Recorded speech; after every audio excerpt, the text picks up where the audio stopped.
Hello there, Seraphim17 once again. This is more Star Wars Battlefront 2. We're playing Galactic Assault, and we're playing on one of my least favourite maps in the game called Jakku. And that's not fair to Jakku, actually. I made a video saying it's the worst map in the game because I oftentimes feel that way. But it must be said, there's this interesting thing that happens with this game. The maps themselves are really interesting, they're really intricate, they're really unconventional. There's a lot of, like, risky, drastically different design going on here. And it can be easy to just be like, oh, the maps are garbage. The maps are garbage, I'm clipping on everything, they're too cluttered, this is bullshit. There's no flow to them, there's a million paths, it's not fun. They're all just funnels, right? It can be easy to do that. We've all done that, we've all had a match where it's felt like that. But the truth is, the maps themselves are probably one of the better parts of this game. Oh wow, got vanguarded. There you go. That's the reason I don't like Vanguard, if you're wondering, guys, because it enables people who shouldn't kill you to do that. Happens all the time, too. The maps are kind of great in just the fact that I've never played a game that has maps like this, for better or for worse, depending on how you feel.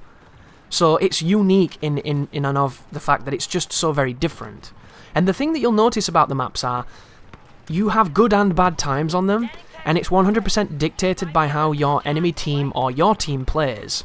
If your team is doing what you want them to do, and you're coming together as a force and winning, or at least contesting, the maps generally feel fun, right? If the enemy team is doing something that you really, really despise, the map feels like shit. And it can be really easy to judge the map based on what the enemy team is doing to you.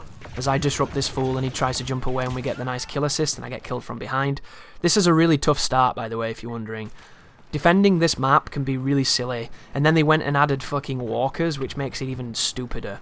But I'm going to get Leia on this map, and Leia is really strong on this particular encounter.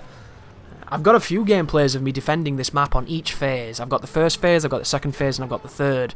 And each time you have to do something different. But I've pretty much got some really, really, really powerful PowerPoint positions for Leia, where essentially once you get in them, there's nothing they can really do to you. Look at that as well. I love this guy. That guy who killed me then is the guy who killed me with the Vanguard before. So he's one of those players that dies on Assault and then immediately swaps to Officer. And you'll see that a lot because the Officer is objectively the best class in this game. And it's really strange that it is, because it doesn't look like it should be. On the surface, the Officer looks like a support class. Oh, it's nearly dead. Get it, Chris. Fuck you, bitch. On the surface, it looks like a support class that should be essentially used to aid other players in a more passive role. But that couldn't be further from the truth. Because the way that the star cards work, and because of the abilities that this class can have, it is pretty much the quickest time to kill, the most aggressive and most rush-happy class you can pick as we lose this objective. That was a bad guy, Chris. Yep, that was a bad guy. And you just died because of it. Look at him there! He's that guy. I love it. I love that player that immediately swaps to, you know, the FAMAS in Black Ops 1 when they start losing.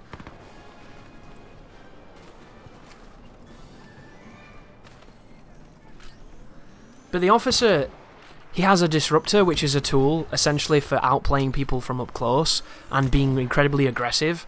He has an armor boost that he can use at will to help him win any gunfight, which enables him to be incredibly aggressive and get right in their faces.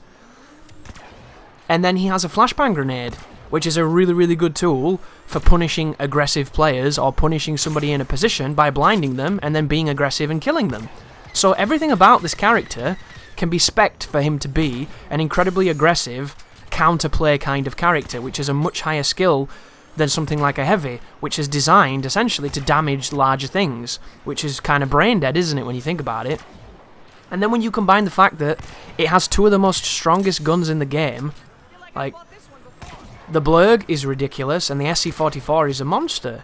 Like, it has better guns than the Assault. Why does the Officer have better guns than the Assault? It makes no sense, right? It's a really strange choice.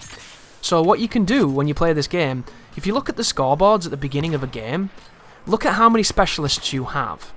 The number of specialists you have increases the chances you are going to lose. The number of officers you have increases the chances you're going to win. Because there is one empirical truth of this game. Specialist players are garbage. Officer players are generally better than your average player. And just look at your own results, guys. Test it. This is 100% proven to be truthful for me in almost every scenario. You will die more to officers than you will any other class, because generally they are people who have realised how powerful the class is, and they will generally be players who are better at the game. They just are. And it's one of those things where it's so obvious to somebody who plays the game on a slightly deeper level that the officer is incredibly strong and that everything else is not as strong. And I don't know how you balance it, because every balance hurts the officer. You know, if you make the guns worse, you make the game less fun. If you make them less viable, it just means nobody picks the officer. And the reason right now that the officer is so popular is because the heavy got destroyed because of supercharged sentry. Do you know why you saw so many supercharged sentries and so many heavies? It's because it was stronger than the officer. Supercharged sentry, back before they nerfed it, was the most powerful ability in the game, and it enabled anybody who could at least aim to kill anything. I had feeds before I could capture this game with that supercharged sentry, where I got 10 kill streaks in the span of 2 seconds, because I could aim, and that gun was that powerful. I single-handedly killed full teams of heroes, because that's how powerful that weapon was. And nerfing it was a good thing, but what it's done is, the power divide and the power struggle between each of the classes, there's been a big dynamic shift, and now the officer has filled that void, so you're going to see a lot more officers. But one of the things that you see a lot with officers, which I will never understand, is people using the turret and the shield. So, admittedly, everybody has their own playstyle, not everybody's going to play the same, that's just video games. And the shield can be incredible. The shield is one of the best objective tools. If you pop a shield on an objective where you have to stand and hold it, that means the enemy has to come and rush you to get you off. This can lead to an entire team capping an objective without any kind of contest because they can't be shot, and it leads to some really, really good plays. But that's only about 10 to 15% of the time when that shield's used. For the rest of the percentage, it's some stupid knobhead putting it in front of a Palpatine so he can fuck you through the shield and you can't shoot him back. And I'm telling you, you've all faced it. How many times are you in a corridor, shooting at another team, having a wonderful choke point dice TM firefight, where you're doing everything you can to get cheeky kills and shoot people, and it's just back and forth silliness, and then some bullshit idiot puts a shield up and you can't shoot anymore until the shield goes? How many times does it happen? Happens all the time, right? Nobody fucking wants a shield in those shootouts. Stop putting them down. It's retarded. It's meant to be a tool to keep you alive, or a tool to push an objective. It's not a tool to fuck everybody's fun. Like, why do they do that? Because they're idiots. That's the only answer. There's the only reasoning you can put behind it. And then the turrets is the most passive bitch perk in the game. They pop a turret down that does the work for them and gives them free kills. It's the most passive-aggressive, stupid thing in the game, and I hate them. I really do. But they're everywhere. And they're everywhere because they're really tough to kill, because they take an immense amount of damage, and they're pretty good. Like, if you improve your star cards, the turrets can get a lot of kills. So, what we have right now is we have a bunch of officers dropping turrets, we have a bunch of heavies dropping turrets, and we have random bubbles spoiling everyone's fun.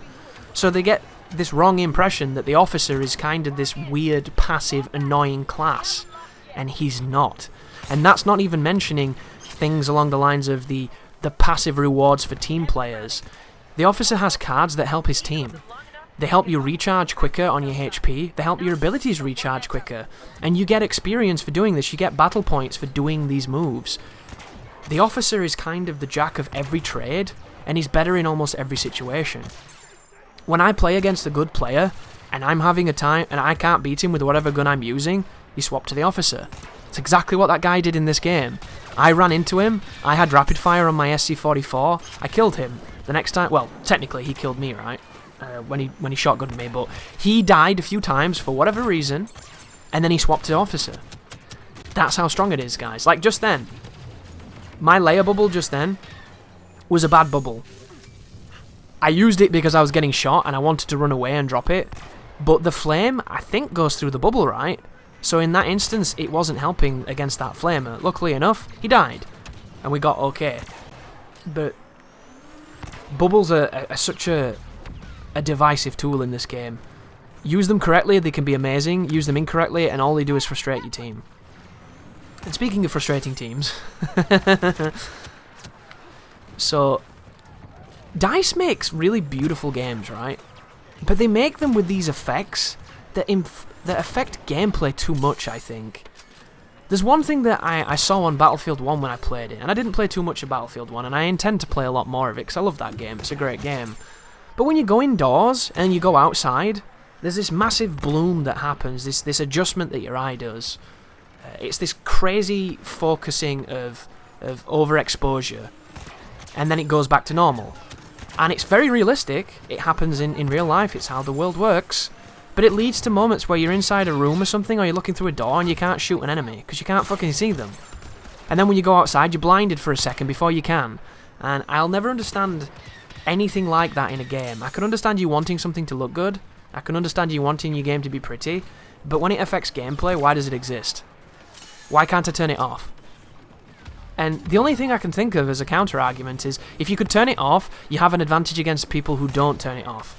But why would you not turn it off? Who the fuck is playing video games to have them look like the outside? If you want video games to look like the outside, turn off the video game and go outside. Like, it's that simple, right? I can understand it in single player and everything, but there are parts where it makes no sense. It's just like Titanfall 2. On Angel City, there's one part of the map where if you look that way, you've got the sun in your eyes and you can't fucking see. Who wants sun in their eyes when they're trying to shoot in a competitive shooter? It doesn't make sense.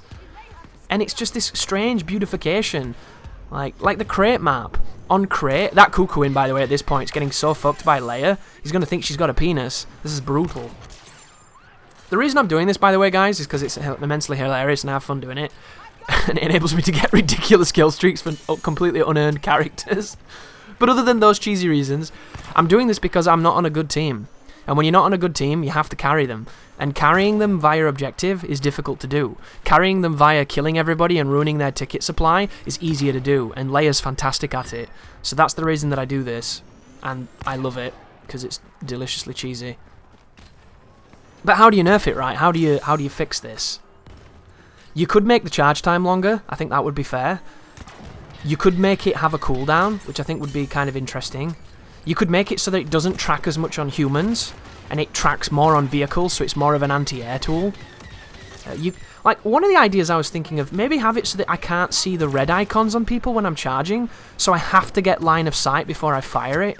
But then I realised people just spam it anyway, right? And they'll let the tracking do the work, so that wouldn't be much of a tweak. But I think we can all agree, Leia is fantastically balanced, except for that one thing. Her alt fire, or whatever it's called. I was going to say right trigger then, but that's not right. Left trigger, right? That move is too strong.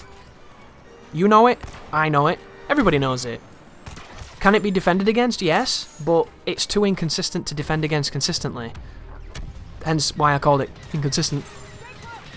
But right now, all we need to do... Oh, as I throw a grenade in that guy's head. That was good.